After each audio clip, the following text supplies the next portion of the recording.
Ali Birra si jaalanna ilmaan kee abbaa keenya Dr. Ali Birra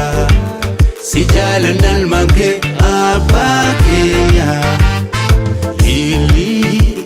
Lili Birra si jaalanna ilmaan kee ayyoo keenya Lili Birra si jaalanna ilmaan kee ayyoo keenya Sikareen sagalee koo na barsiiste seenaa koo suumanaaf fakkeenyi koo badhaasa keenya ati abbaa koo Gurana barite sirbisaa kan dura Ali Mama Musa jame Ali Birra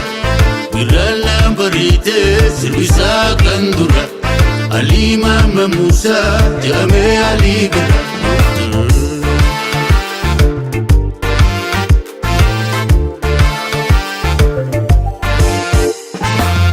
Yaadan yaade galee Olman kan kee jecha jaalee Akkasiidhaaf akkoo qabdu Dukkana moote taateedhu Kiiloleesitu faa'ee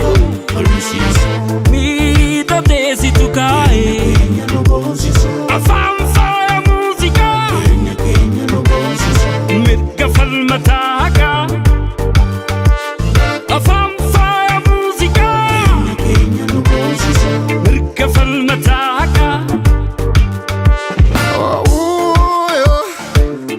Mirgu gaafa rakkoo ibsa dukkaana gumbii bareeda uumaa badhaasa rabbi jechi keemiyaawwan soora dhiyaana qalbii bareeda uumaa irra badhaasa rabbi bareeda uumaa irra badhaasa rabbi galata uumaa irra badhaasa rabbi Karaan cufaan sofaan diriiree Siin mudhatee argatte hiiree Dhugaa keenya sinuuf himeeree Karaa keenya sirraan diriiree Karaa abbaaftee keessa deemnaa Galma dhugaa ajjaatte teenyaa Galma dhugaa ajjaatte teenyaa Jireenya keeti keessi keenya Dr. Ali Birra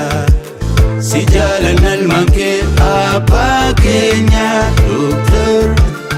Ali Birra si jaalanna ilmaan kee abbaa keenya Lili Birra